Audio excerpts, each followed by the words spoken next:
We got to hear from Rabbi Dr. Jacob Staub earlier in the year here about some of the ideas and pieces of Reconstructionism going forward, some of the history of it. We're going to have something a little bit different tonight. Reconstructionist Judaism stipulates that we live in two civilizations. We live in the West, in the U.S., in all of this world of California, and we also live in Judaism. We live in Jewish time, we live in Jewish tradition, and we live in Jewish text. And as we live in both of these traditions, it's powerful to look at the ways in which we do live in text, and we live in conversation and dialogue with text, the way in which it informs our lives and our stories as well. So tonight we're going to spend some time with text and spend some time in that conversation. So it is my honor and privilege to introduce Rabbi Dr. Stephen Sager, Director of Sikha. He is the Rabbi Emeritus of Beth El Synagogue in Durham, North Carolina, my home synagogue, in point of fact, where he served as rabbi for 32 years. He is a graduate of the Reconstructionist Rabbinical College and earned a PhD in Rabbinic Literature from Duke University.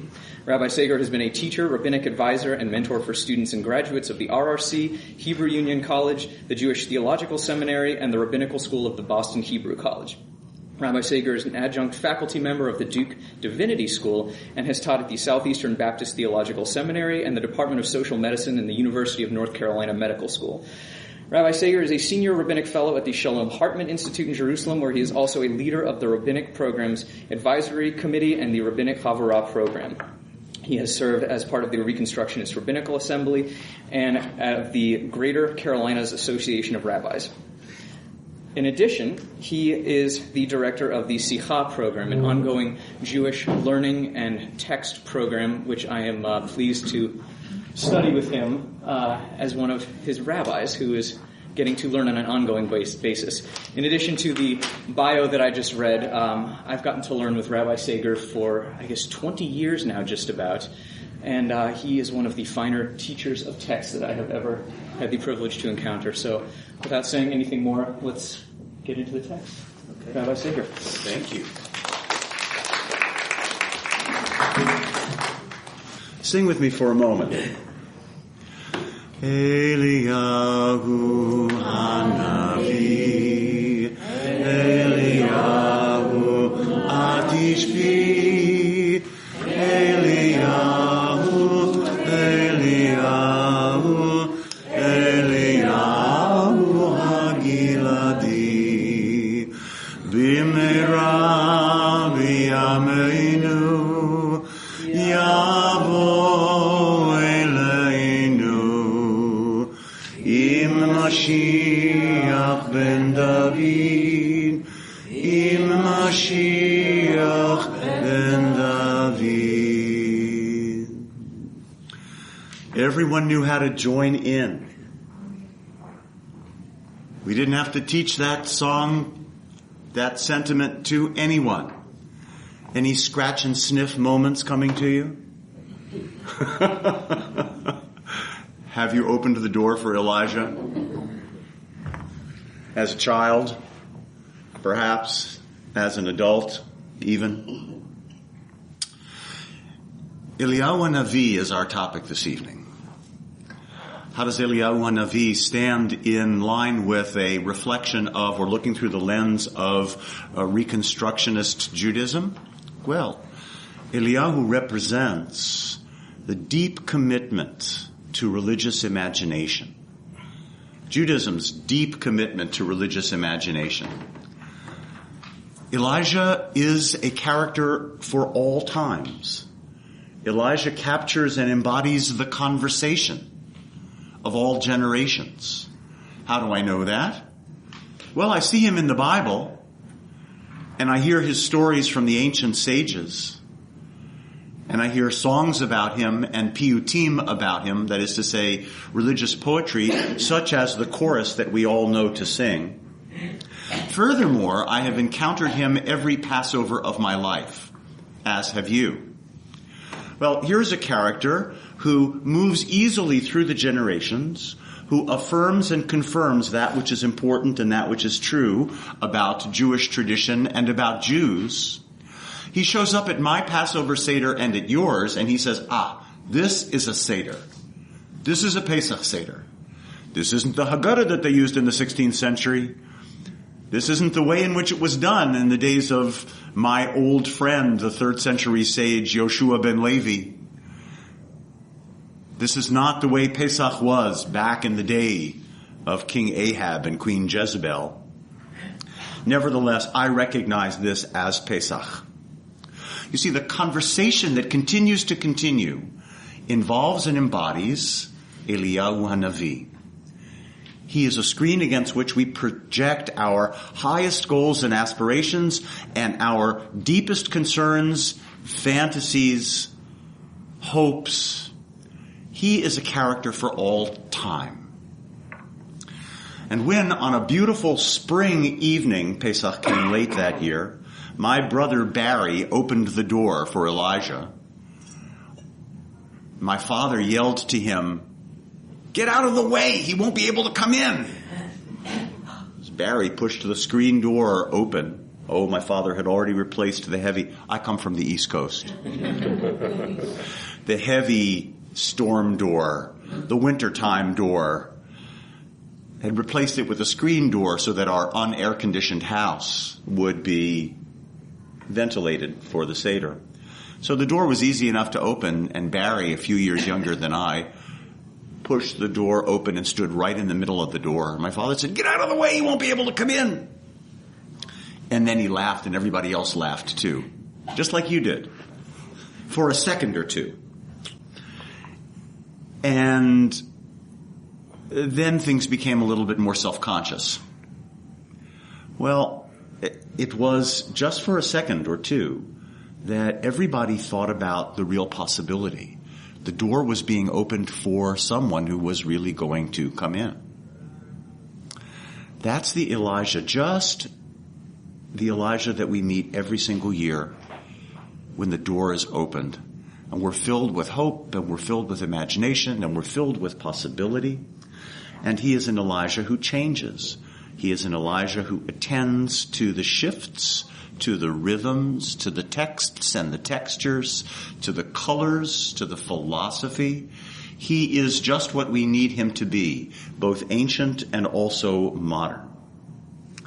I can't really think of too many better ways of describing what Reconstructionism at its best would be. Reconstructionism without its ancient texts is ungrounded. How can you reconstruct something if there has been no construction? There has to be a construction. There has to be post and lintel.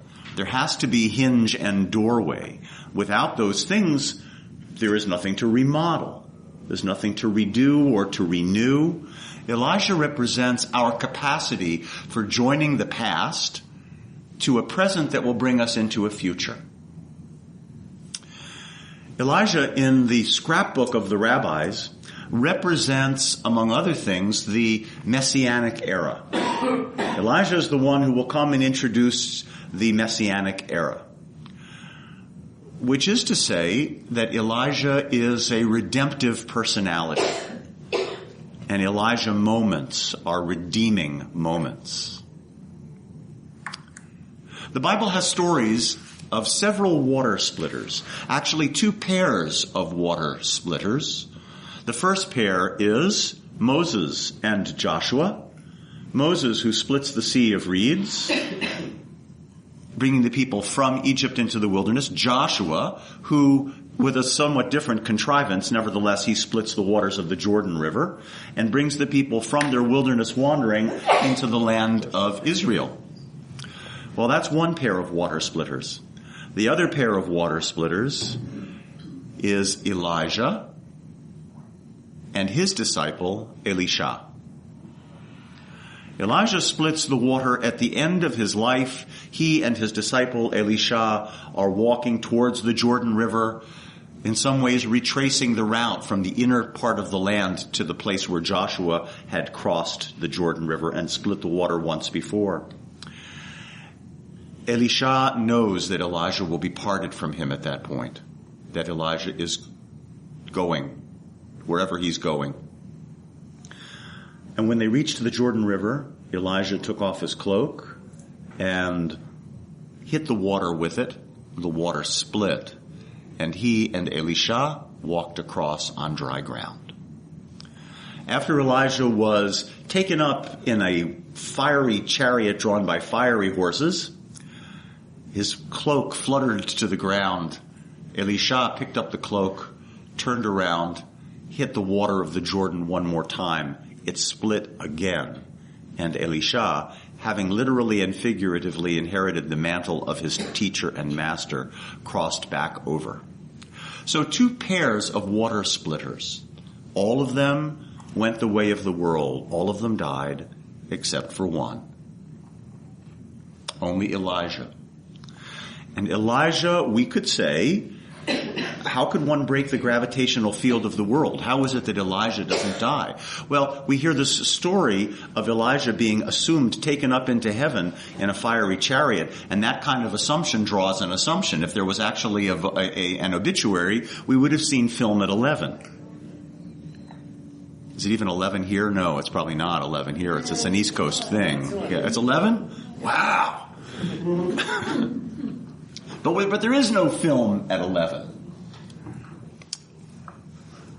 The rabbis, the ancient sages, when I say the rabbis, I mean ancient sages of the first centuries of the Common Era, but even before that, let's say from the 2nd century before the Common Era to the 3rd or 4th century, 5th century of the Common Era, primarily that's the time of which I'm speaking.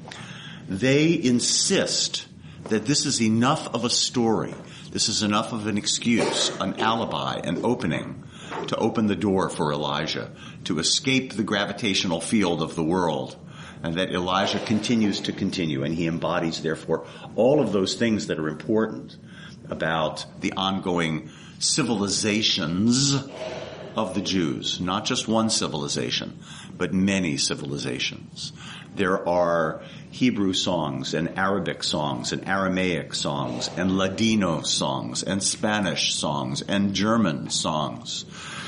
And on. There are Italian songs and English songs about Elijah. He continues to live and flourish in all of the cultures, in all of the civilizations of the Jews. So, with that in mind, I brought you a couple of pages of the family album. How else to talk about it? Rabbinic literature is, in an important way, our family album. At least it's part of our family album. It is not, my teacher Mordechai Kaplan taught, it's not the only chapter of the family album. We add our own pages. But adding our own pages doesn't mean that we should be oblivious to or overlook the pages that are the well-illuminated pages of ancient texts. They have what to teach us. So I brought you two pages from the family album. On one side, the side with which we will start says Voices in the Ruins. I haven't said anything nice about Rabbi Renner yet. Would you remind me at the somewhere along the way? I'm trying to think about something nice to say as we go along. How much time do we have, by the way? How much time do I have to think of this? I don't know, another 45 minutes. Okay. I'm unencumbered. I'm not wearing a watch or anything. So you'll just tell me when we're about 5 minutes away, okay? Sure. That'll be great. By then I will have thought of something nice to say. All right. But for now, 1st century sage, Rabbi Yossi. Rabbi Yossi said, "Once I was traveling and I entered one of the ruins of Jerusalem to pray. Elijah, always remembered for the good, came and waited for me at the entrance until I had finished my prayer. After I finished my prayer, he said to me, 'Shalom Alecha, my master.' I answered, 'Shalom Alecha, my master and my teacher.' He said to me, 'My son, why did you enter this ruin?' 'To pray,' I replied. Said Elijah, 'You should have prayed on the road.' 'I was afraid,' said I, 'lest the passers-by interrupt me.' He said to me, 'You should have prayed a shortened prayer.' And so I learned 3 things from him. I learned that one does not enter a ruin. I learned that one prays on the road. And I learned that one who prays on the road prays a shortened prayer.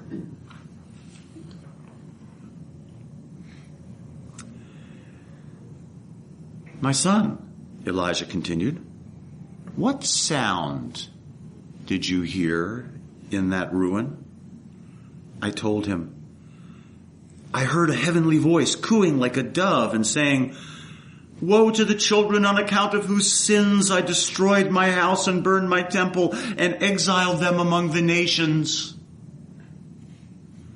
By your life and breath, said he, it is not only in that moment that she cries so.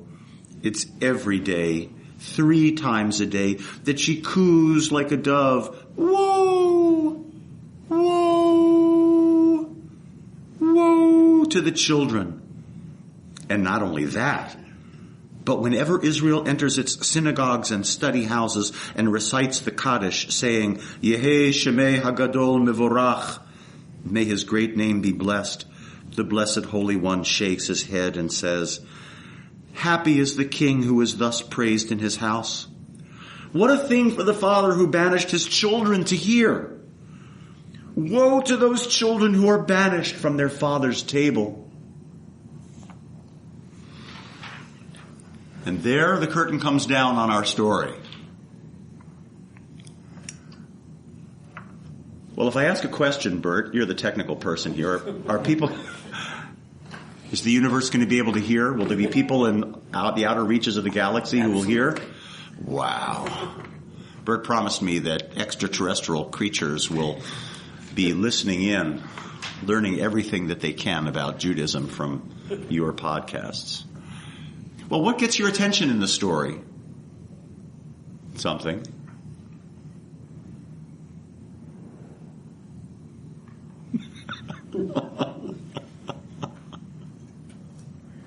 I got attention from the practicality of the first advice, which was you don't have to pray in Jerusalem, you can pray on the road.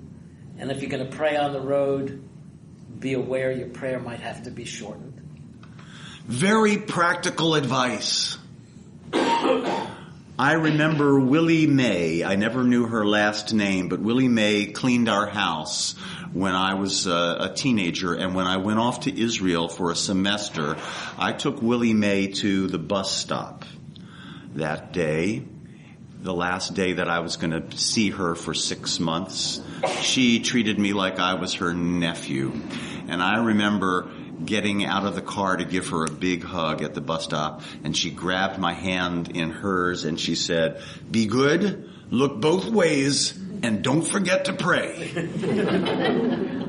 That's what Willie Mae said to me. Practical advice. That was in 1971. I remember that. What does that mean? What does it mean that I remember it? It was the right advice at the right moment. I didn't know that I had already developed such a talent for prayer and such an interest in such things. But I had. Going to Israel was a symptom just beginning to make itself apparent. So what she said hooked me in a way. I'm going to suggest to you, and I'll remind you about it perhaps at the end, that this was a moment that the rabbis called Gilui Eliyahu. This was an Elijah moment. And for a brief moment, Willie Mae was Elijah. This was a redemptive moment. Elijah is the master of disguises, after all. Have you ever met Elijah anyplace? Has Elijah ever given you the practical advice that you needed, that just undercut every other thing and every other concern?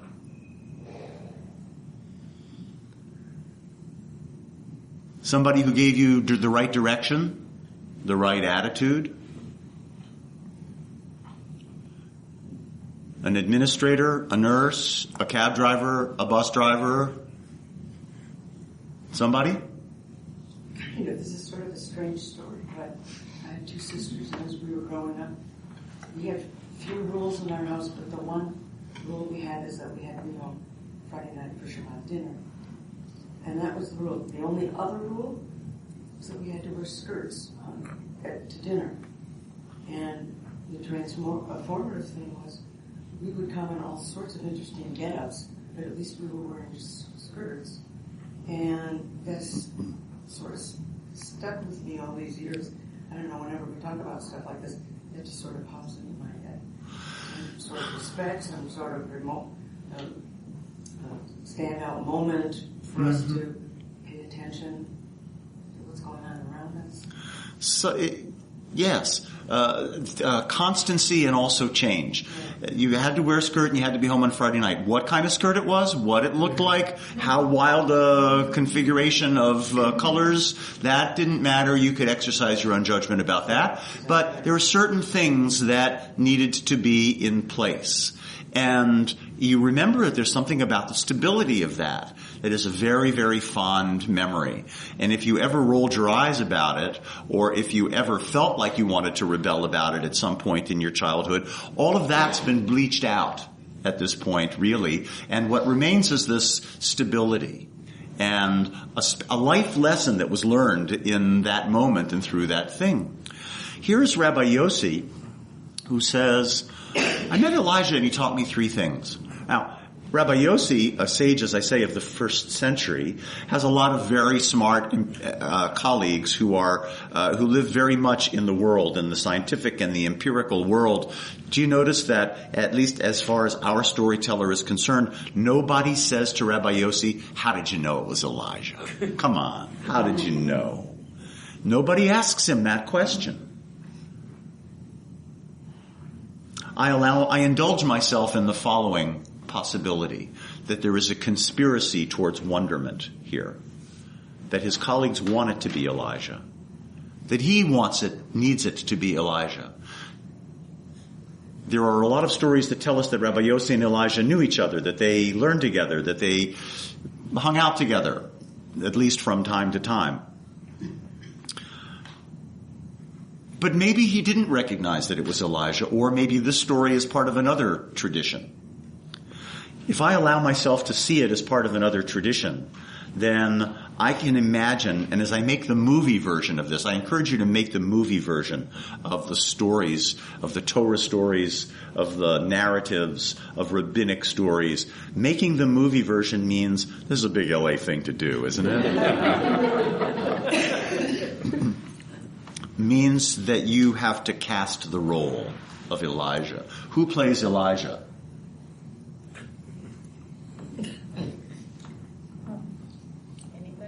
Anybody can. Yes, well, good. Anybody can. But think about it. In some version of your story, of an Elijah story, when we think about who plays the role, then we add vocal color and texture and height and stance and stature of various kinds into this. Well, Rabbi Yossi maybe knew it was Elijah, maybe he didn't know, maybe he came to know because he had entered into this ruin to pray, and somebody came. In my movie version, there are several movie versions of it, and one of them, he sees a shadow. He's in a ruin in Jerusalem, and he's praying, and he sees a shadow in his peripheral vision.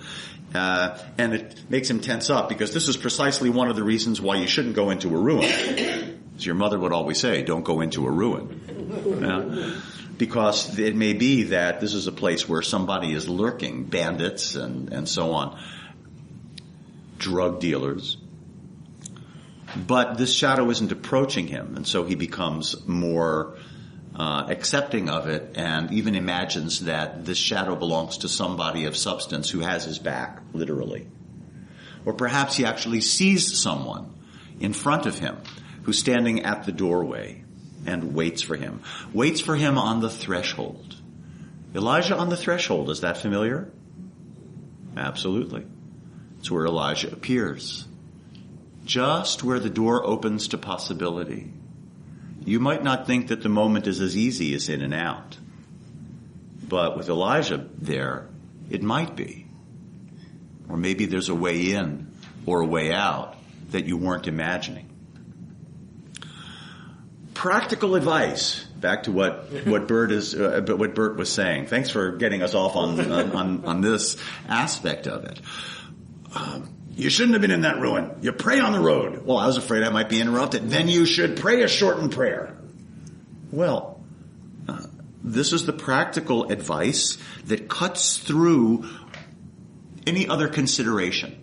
Why did he go into that ruin?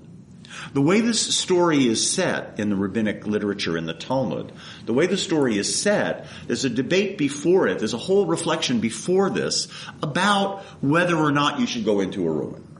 It might be that there are demons, it might be that there are varmints, critters, it might be that there are drug dealers, it might be that whatever blasted out this ruin, if it's a ruin of Jerusalem at the end of the first century, it was destroyed by the Romans as the temple was destroyed.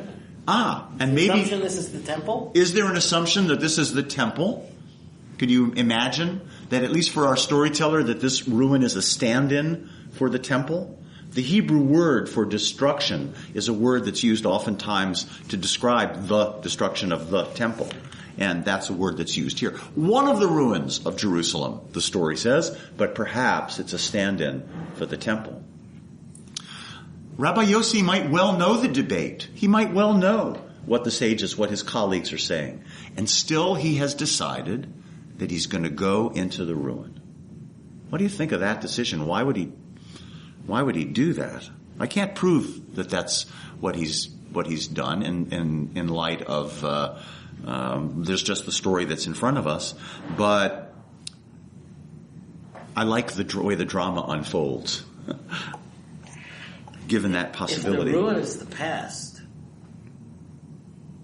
if that's what it is, then there may be that huge attraction of the past to him. And maybe what Elijah's saying is the road, which is how you get to the future, is where he needed to be. He needed to be on the road.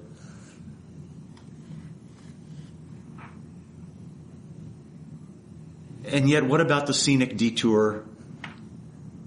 Those of us who live close to the Blue Ridge Parkway on our side of the country, or those of you who live on the Pacific Coast Highway on your side of the country, can you pull off the road and just look? Views that are almost fattening, are almost caloric. And so, because it's there. What? You go because it's there. You go because it's there. Those pull-offs are precisely so that you don't have to risk somebody coming around the curve while you're praying, or while you're meditating, or while you're making whatever bracha you make in the presence of such grandeur. But did Rabbi Yossi, despite the conventional wisdom that you should stay on the road, did Rabbi Yossi say, no, that's not, my spiritual life requires something other. I know what people are saying, and I have to go into the ruin. Just like I've read that we can't always wait to get to a synagogue to pray and having a siddur in front of us.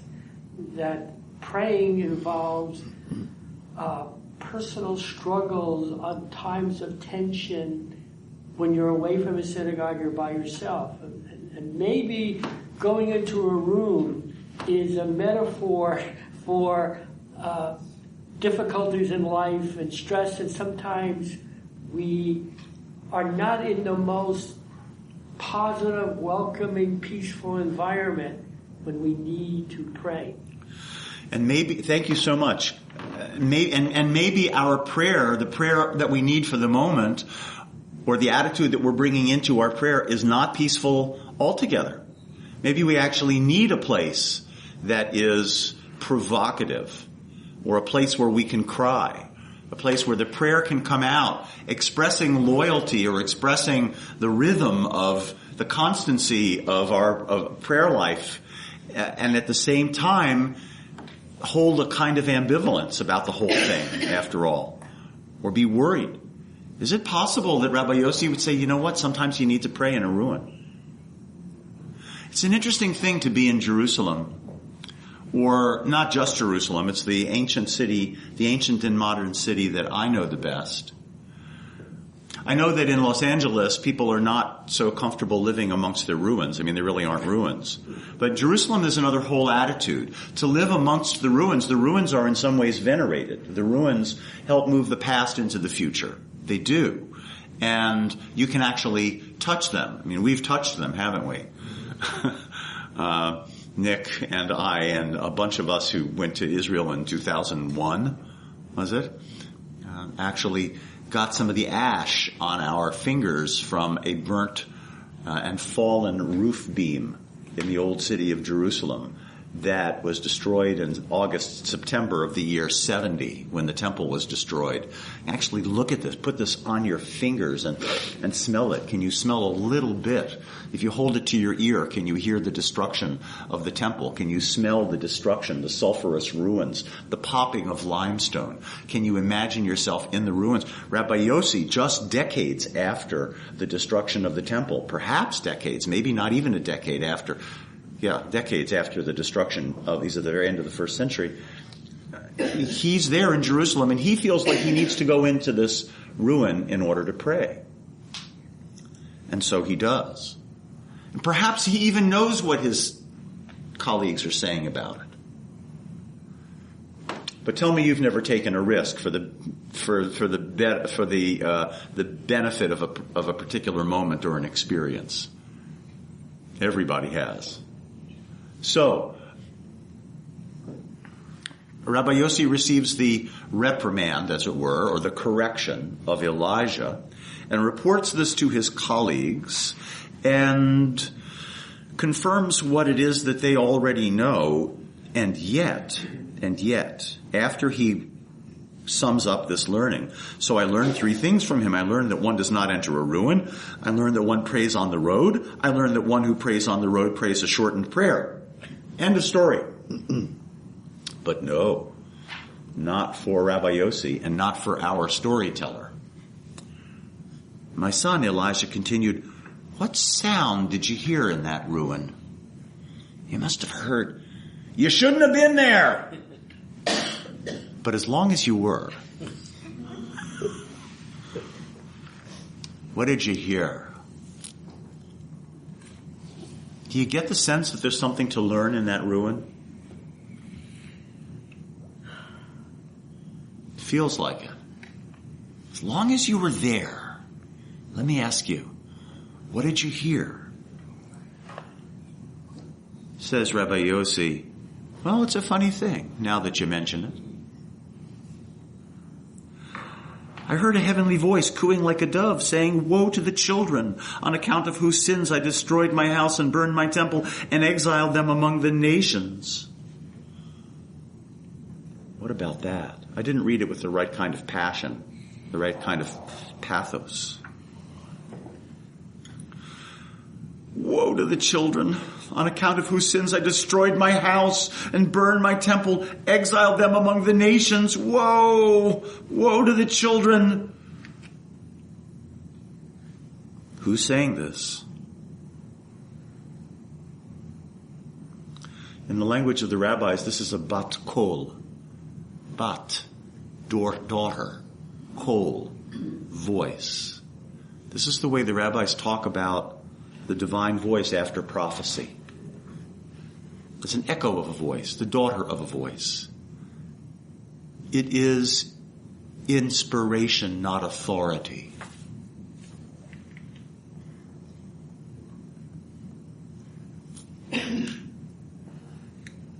What about God? What about God's attitude here? Does this astound you? Does it disturb you? Does it surprise you? It's not the way I think of God. It's destroying things. I think that we do our own kind of mess. And it's not the way you think about God. I don't think of it. You would expect God to be more judgmental about it. I'm saying, look what you did. Look what you did. You did, not look what I did. Yeah. Look what you did. Yeah. You destroyed my temple. You did this. You did that. You did it. Your actions. Your lack of actions. Yeah. Well, this is quite an astounding thing for Rabbi Yossi to say, well, I heard it in the ruin. A God who is, how would you characterize this? Ambivalent? God who is upset?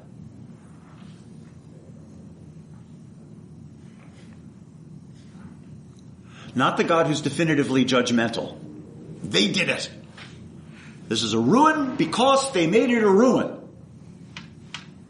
No. Woe to the children on account of whose sins I destroyed my house, and burned my temple, and exiled them among the nations. They made me,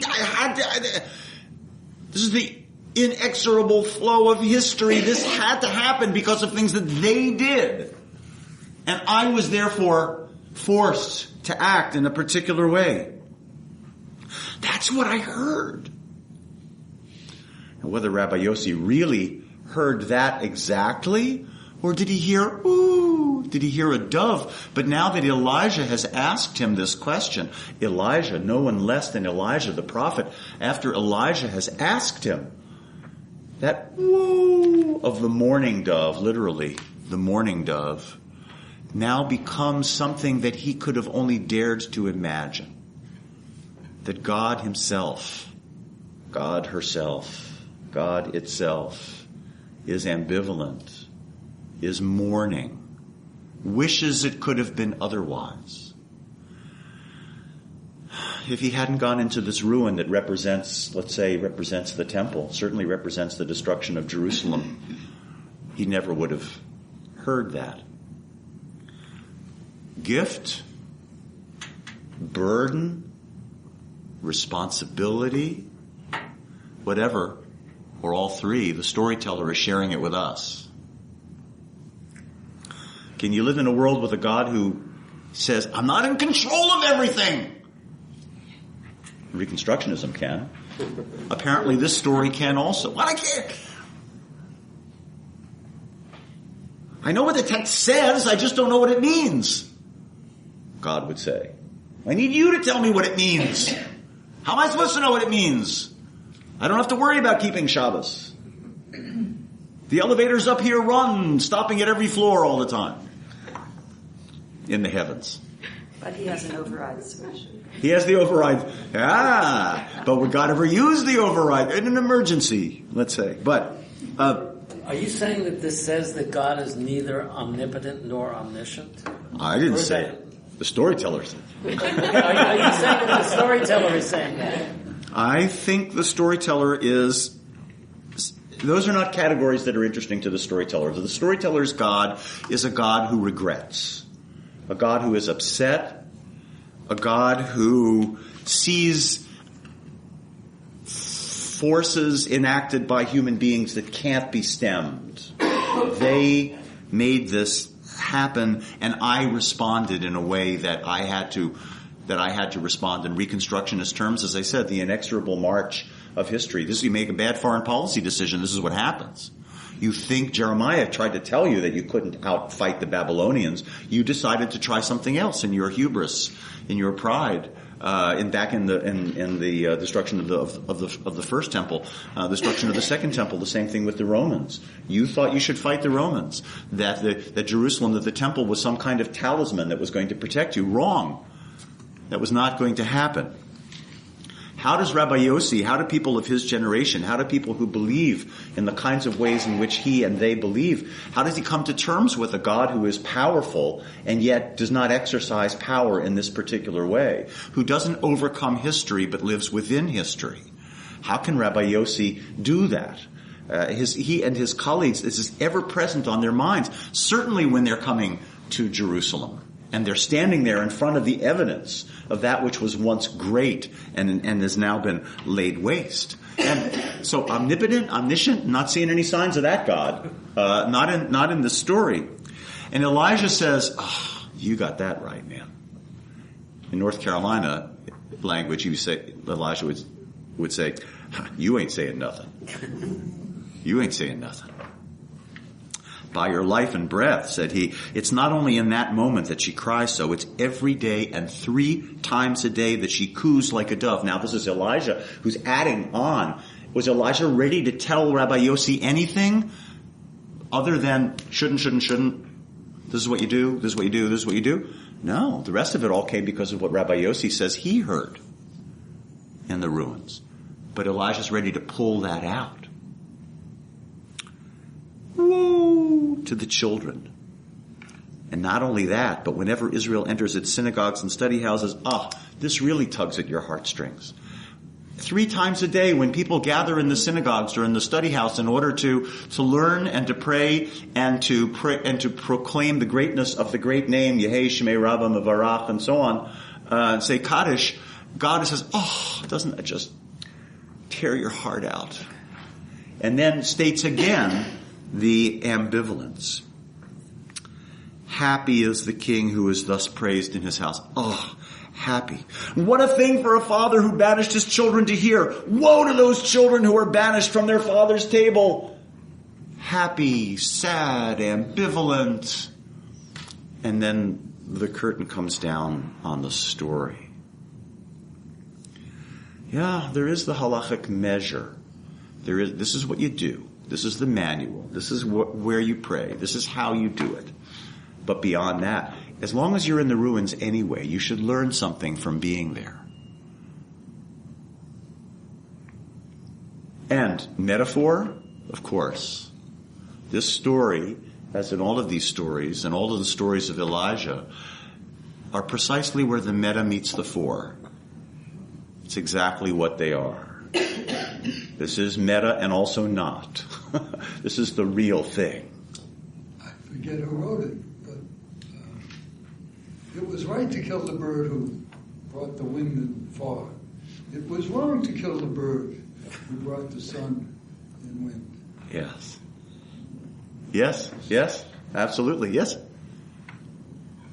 You mentioned those times that we've come up to Elijah who may have had some advice for us, not realizing it was Elijah. And my question is, what about the times that perhaps we are Elijah?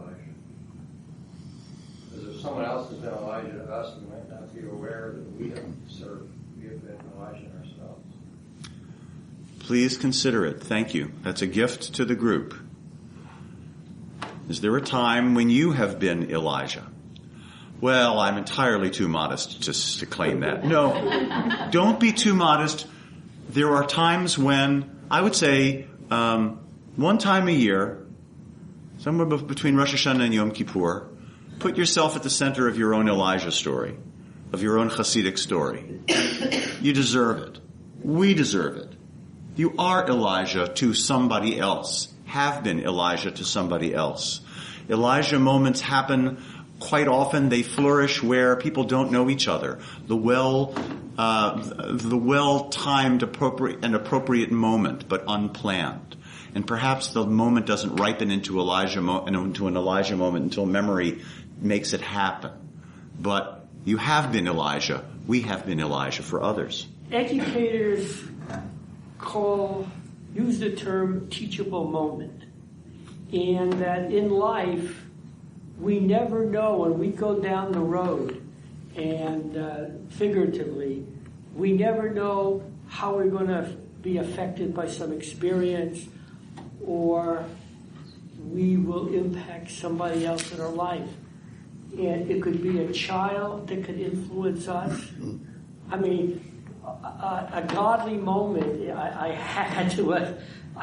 was out to lunch with a 2.5-year-old grandson, and as we were eating pizza and drinking, he puts his glass down and he says, "You know, Papa, I really like being with you." To me, that was a godly moment. I mean, he's 6 now. I don't think I'll ever forget that experience and what those words meant. And sometimes we don't want to go visit people, we don't want to do things, yet when we go, you guys say, God, that was a wonderful experience. So the neat thing about life is that you can sometimes help evoke these experiences. Sometimes they just happen by chance, but we never know when these moments will occur. That's a lovely story. cutting to the heart of something of who you, not just of what you are, but also who you are, through the eyes of a little child, to affirm the worth of somebody, to have that happen when you're not expecting it, and perhaps when you need it. Maybe you didn't even know how much you needed it until that moment came. I thought I saw another hand, but you're certainly getting the idea. Elijah is, again, the deep commitment. Elijah represents the deep commitment to religious imagination in Jewish tradition. Elijah sometimes appears as a man in Jewish stories. Oftentimes, that's the truth. But sometimes as a woman. Elijah has appeared in ancient stories as an Arab soldier, as a sideshow snake oil salesman, as a traveling merchant, as a sage, as a fool, as a beggar, as a pauper. Oftentimes, not always, but oftentimes at the doorway. And you may find that that's where you have met Elijah many, many times yourself. So here is an Elijah who reminds us along the way, there is a way of traveling, there's a way of staying on the road, but if something leads you into the ruin, or if the world conspires in such a way that there is a ruin, don't forget to learn something from it. You might not have chosen to be here, or it might not be the best place for you. But what did you learn while you were there? That oftentimes is the way in which the lesson or a lesson of this story is learned. How are we doing on time? We are a few minutes before 8. Yeah. Okay. Okay. Well, the only way to get out of such a rich story as this one is to just turn the page. Because otherwise, and it would be okay if we just stayed with it for the next little bit. But I'm eager to just share with you one other story that is not quite such a narrative. This story has more of a communal legal value attached to it. It has to do with who gets to decide whether you make improvements in your condo development. In a gated community, in some kind of a collective enterprise, who gets to decide whether you need a new sprinkler system, or whether you need new security, whether you need a new gate, let's say, or in this case, a gatehouse. You think this is a modern problem, but it is not. Here it is in the Talmud. A resident of a courtyard community may be compelled by other residents to contribute to the building of a gatehouse and a door for the courtyard. Everybody's living in a courtyard, houses connected and adjacent. This would seem to show that a gatehouse is an improvement.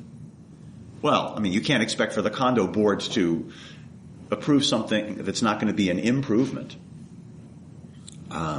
This would seem to show that a gatehouse is an improvement. Yet how can this be? After all, there was a certain pious man with whom Elijah used to converse regularly until that man built a gatehouse, after which Elijah didn't come to speak with him anymore. You really taking a story about Elijah not coming to visit you, not bringing your paper up to the front door, you're taking that to the condo board? That really is, this is proof. This is legal proof. This is social proof. This is communal evidence. In light of this, a gatehouse could not be an improvement. If Elijah's going to stop coming to see you if you build a gatehouse, that can't be an improvement. And in a world where Elijah is a very important and flourishing character, that is all you need to say. Now, I'll shuttle many years into the future. I'll presume upon you for 5 more minutes. Is that going to work okay for you? Yeah? Okay. Many years into the future, in 1981, Stephen Klein's bar mitzvah happened at our synagogue in Durham, North Carolina. And when the dust cleared and all of the confetti was no, it wasn't confetti, but when everything was cleaned up, there was a tallis that was left in the sanctuary. It was a beautiful Israeli tallis, Gabrieli tallis. silver and gold and white. And I called the family and said, somebody left this beautiful tallis. Nobody in the family seemed to have left it.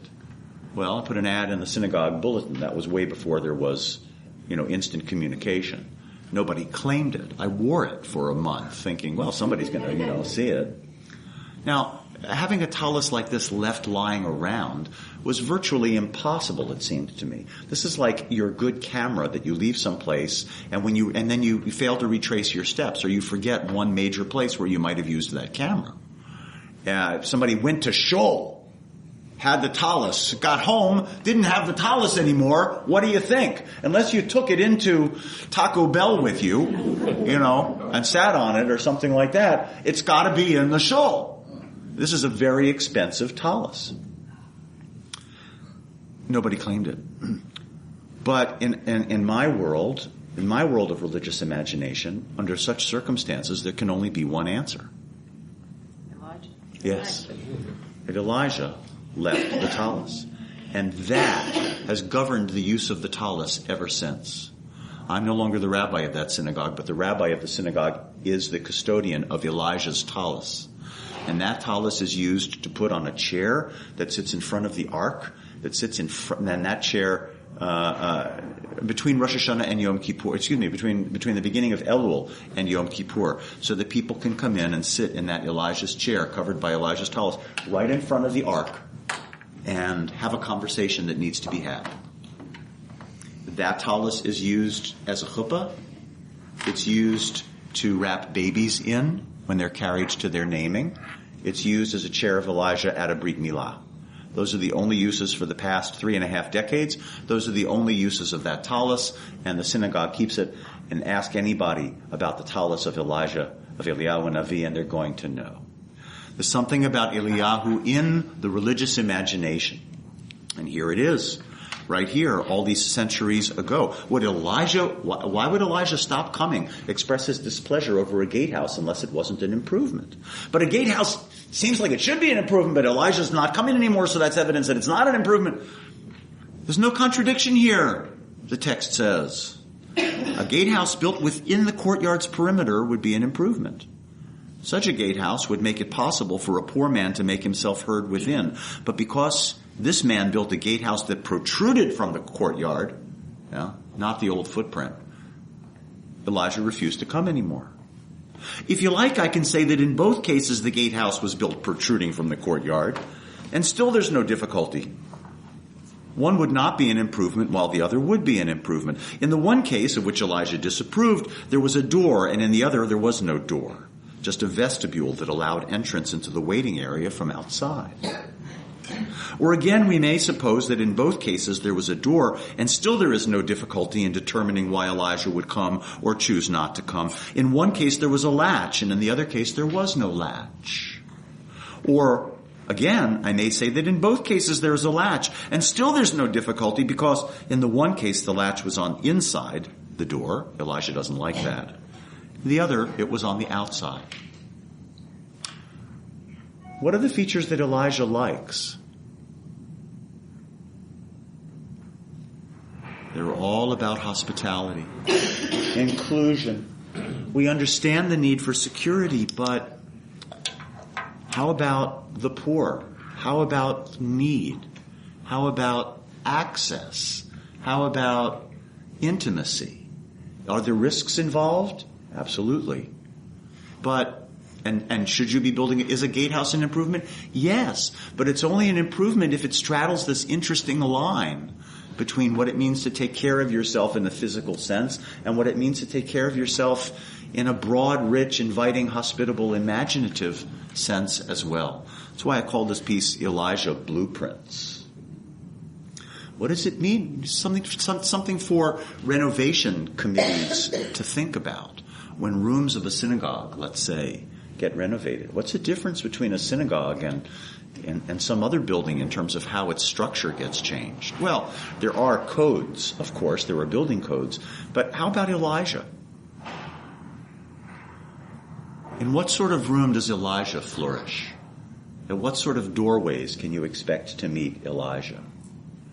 Elijah appears at the door, the gate of the cave of Shimon Bar Yochai in ancient stories.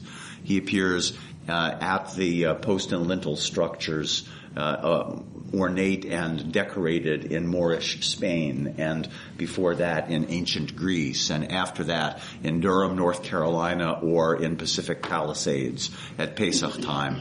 There he is. There he is. Do you want to keep him out? Is there a risk opening the door for Elijah to the Passover at the Passover Seder? Is there a security breach? Do we weigh and reckon? Well, Elijah is also a master of questions. Teku, the rabbis say, is a Talmudic formulation at the end of a debate for which there is no answer. Say the rabbis, or say some interpreters, that word teku, which means it's a draw, stands for the Tishabite will come and answer our questions. Until then, the questions will persist.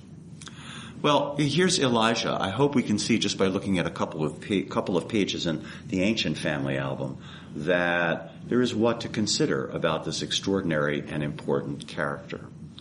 There are people whom we meet along the way who are Elijah-like, who represent for us and to us the presence of deep imagination and possibility, redemptive moments. Those are precious. And we all have our stories. Willie Mae, I told you I'd remind you at the end. Willie Mae, yeah, in my memory, even though she spent her days cleaning the house, her clothes were always white. They never seemed to be smudged. It's a little bit more of an Elijah glow about this woman as I tell the story and think about it more and more. Well, we'll close the album here, and I will say that we need our guides. We need our stories as guides. We need our guides as guides. We need our guides as stories. Some of the work that I'm doing with Rabbi Renner is work that explores stories such as these. Stories about what it means to be inside and outside, stories of the door, stories of the gate, stories of the liminal moment, the threshold moments. We're spending a whole year learning on that theme, and then we'll turn this learning into a project that will not only continue to enrich him and myself, but also you. And he will become, and has become already, part of the imaginative structure of this place. A better fellow traveler I really can't imagine you could have. I should probably send you some of the recommendations that I've written for Nick over the years. I'm honored that he has asked me to write him recommendations to the Reconstructionist Rabbinical College, to the Bronfman Fellowship Program. I don't remember. I have them all, and I don't think I've ever shown them to you. No, because you were kind enough and decorous enough, proper enough to waive your right to see them, trusting me that I would write something, that I would lie on your behalf in a good way. So far it's worked. But I should maybe send you some of those letters. I've been rereading them. You might like to see. We don't need them. We've already experienced them. So here, you know him too well perhaps for him to be in an ongoing way Elijah, but he is a guide to Elijah moments. There are things to experience. There are moments to share that are bigger than the sum of their parts. And to have somebody who is able to meet Elijah along the way and to experience that's a real treasure. And you have it. And I'm in your debt for inviting me to meet this lovely group this evening. And I'll look forward to coming back. Eliyahu